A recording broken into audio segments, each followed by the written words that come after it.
Quais os elementos formadores do feudalismo? Do feudalismo enquanto economia, sociedade, política e cultura.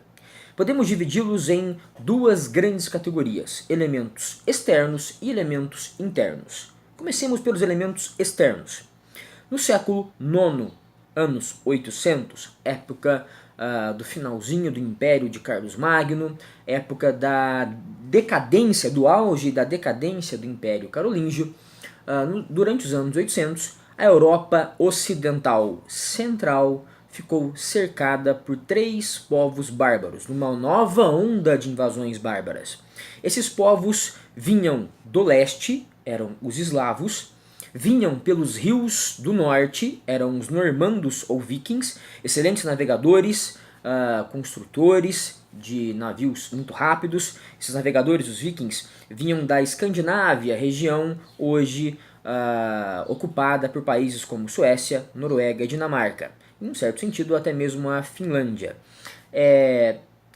Além dos vikings pelo norte, além dos eslavos a leste, pelo sul e pelo oeste, atacavam a Europa Ocidental Central os muçulmanos. Os muçulmanos haviam conquistado o norte da África, invadiam a Itália, invadiam a França e haviam conquistado já grande parte da Península Ibérica, hoje Espanha e Portugal. Então, os europeus ocidentais se viam ser cercados por essas três grandes invasões bárbaras no século IX, as invasões muçulmanas, vikings e eslavas.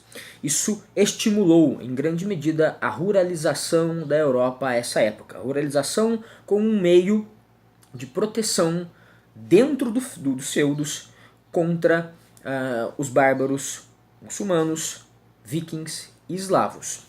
Elementos internos podem ser divididos em três subcategorias: elementos carolíngios, elementos germânicos e elementos romanos. Quais seriam os elementos carolíngios?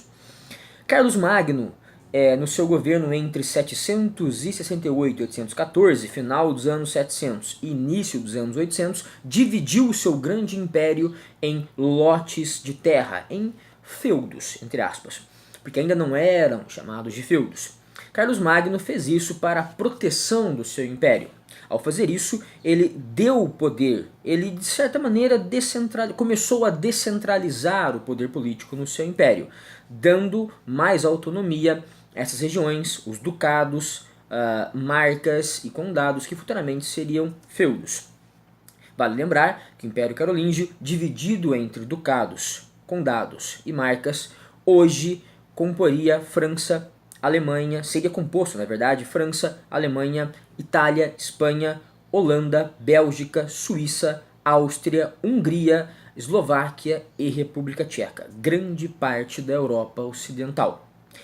Essa descentralização iniciada por Carlos Magno, que tentava a todo custo manter o seu poder central, vigiando o que acontecia em cada um desses lotes de terra, por meio dos missi dominici, dos fiscais reais de Carlos Magno, essa descentralização no governo seguinte de Luís o Piedoso, filho de Carlos Magno, se deu de modo muito mais acelerado. Luís o Piedoso, que governou entre 814 e 840, fez um governo fraco, frágil, que deu mais poder aos senhores locais, aos senhores duques, condes e marqueses.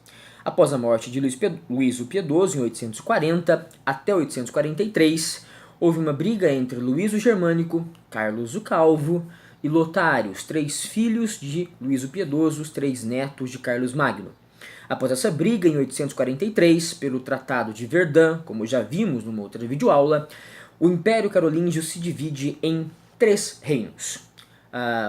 Luís o Germânico fica com o que seria hoje a Alemanha, Carlos o Calvo fica com o que seria a França e Lotário fica com o que seria a Itália. Então, o Império Carolíngio se fragmenta em três poderes. A coroa carolíngia se fragmentando em três regiões, dá mais poder aos senhores locais. Esses senhores locais passam a ter o seu benefício, a sua terra, o seu feudo, em caráter hereditário. que reforça mais ainda essa descentralização política. Elementos germânicos. Comecemos pelo comitatus e pelo benefício. Comitatus. O líder germânico, o líder militar, ao conquistar novas terras, dividia essas novas terras em lotes, distribuindo-os a esses lotes entre os seus guerreiros. Os guerreiros que ganhavam os lotes de terra do seu líder deviam fidelidade a ele. Comitatus, então, é essa instituição social germânica pela qual o guerreiro se vê fiel ao seu líder militar por uma questão de benefício. Outra instituição social germânica, o benefício era a terra dada pelo líder militar aos seus guerreiros. O benefício, beneficium em latim, e o comitatus vão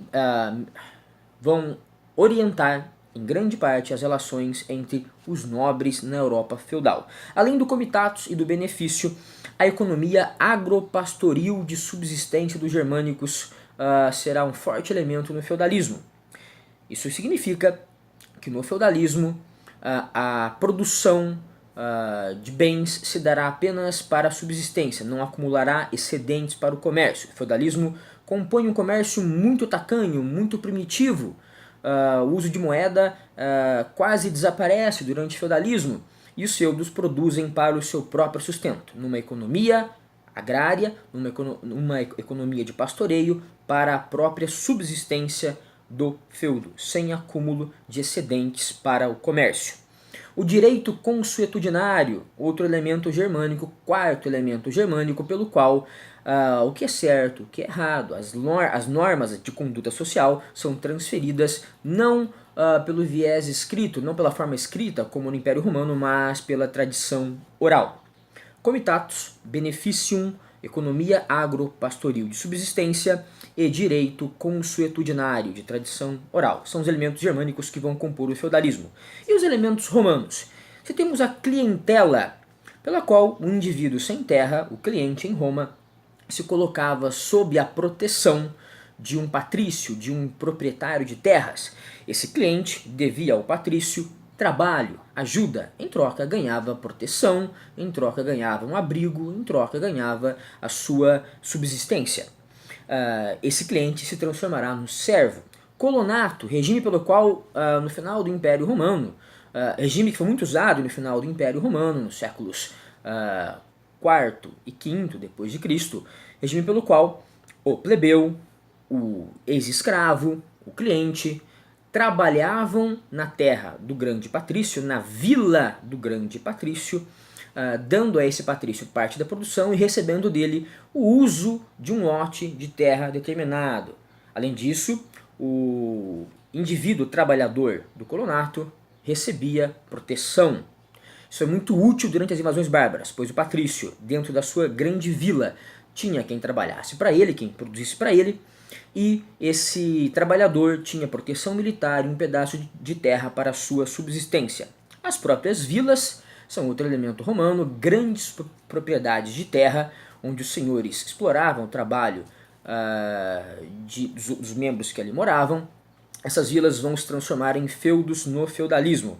Além da clientela, do colonato, das vilas, temos a igreja romana, a igreja católica, que se funcionará como uma grande, como um elemento que vai amalgamar, misturar os outros elementos romanos, germânicos, carolíngios e externos. A igreja romana, a igreja católica, a igreja cristã fará esse serviço de homogeneizar, de colocar todos os outros elementos dentro de um mesmo rumo, de uma mesma orientação, uma orientação metafísica, uma orientação cristã, que veremos numa outra videoaula.